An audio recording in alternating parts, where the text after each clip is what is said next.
महाराष्ट्र हमने देखा कि कई बार क्या होता है, जैसे वृंदावन लोग आए तो दर्शन बाद में होंगे। पहले आजकल चूंकि सोशल मीडिया का जमाना है तो अब पहले रील्स बनेंगी। आप तीर्थों में जाते हैं महाराष्ट्र अपने पाप को धुलने के लिए, लेकिन वहां जाकर अगर आप पाप करोगे तो फिर कहाँ जाओगे? जो आपने बात रखी ये बहुत कड़वा प्रश्न है कि जो लोग आ रहे हैं आज न वो आरती का आनंद ले रहे, न संतों को प्रणाम करना चाहते, न वो भगवान को, वो तो बस अपने आप को दुनिया को दिखा रहे हैं।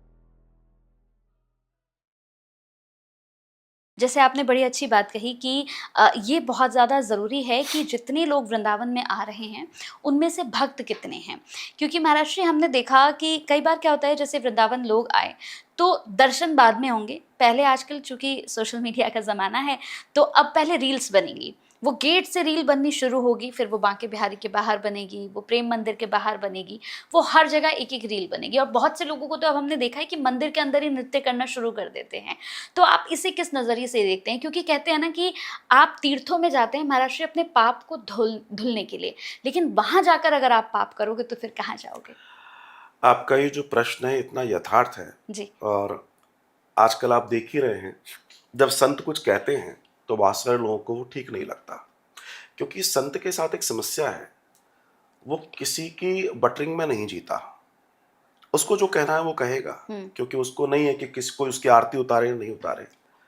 हकीकत ये है कि जो लोग इस तरीके से आ रहे हैं, जो आपने तरीका बताया है, वे टूरिस्ट हैं। जी। वे टूरिस्ट हैं। भक्त को तो ये ध्यान ही नहीं है कि मैं कहाँ, वो तो बस भगवान की सुध में दौड़ा चला आ रहा है। उसकी नजर में तो एक ही दर्शन है कि कब दर्शन हो। बिल्कुल। उसको इसके अलावा कुछ नहीं सूझ रहा। और वो लाखों में एक होता है, बिल्कुल। हजारों में एक होता है।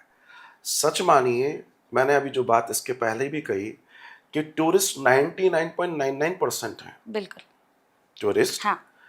मैं यहाँ थोड़ा सा उनके फेवर में भी हूँ कि चलो इधर उधर न भटकते हुए तीर्थों आदि इत्यादि में जा रहे हैं, लेकिन सच बताऊं इससे पॉल्यूशन भी हो रहा है। बिल्कुल बिल्कुल हो रहा इतना पॉल्यूशन हो रहा है, हम देख रहे हैं, चीजों को समझ रहे हैं। जैसे हम लोग इस समय वृंदावन में हैं। वृंदावन में सिर्फ बिहारी जी के मंदिर में भगवान नहीं है, है।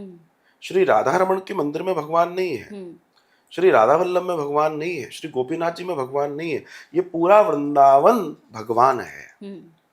यहाँ की लता पता, सड़कें, लोग, सारी चीजें भगवान है। अब अगर मान लीजिए मैं देखता हूँ, मैं एक दिन रात्रि में लौट रहा था, बाहर से देखा तो मेरे आगे एक गाड़ी चल रही है वृंदावन में, और खिड़की में से कचरा नीचे पटक रहे हैं। अब वो कचरा सड़क पे डाल रहे हैं क्योंकि उनकी बुद्धि उतनी ही है। बिल्कुल। असल में वो तो भगवान पे कचरा डाल रहे हैं, असली बात देखी जाए। बिल्कुल बिल्कुल। तो यहाँ पर वास्तविक तौर से जो आपने बात रखी, ये बहुत कड़वा प्रश्न है कि जो लोग आ रहे हैं, एक एक समय था जब लोग आते थे, वे संतों के पास जाकर भी प्रणाम करते थे, आरती का आनंद लेते थे, दर्शन का। आज न वो आरती का आनंद ले रहे, न संतों को प्रणाम करना चाहते, न वो भगवान को, वो तो बस अपने आप को दुनिया को दिखा रहे हैं। अच्छा, एक बड़ी भारी मूर्खता दिखती है मुझे जी। कि तुम आए हो दर्शन करने, तुम नहीं कर पा रहे, वीडियो कॉल पे दूसरों को करा रहे हो। हाँ, बिल्कुल सही।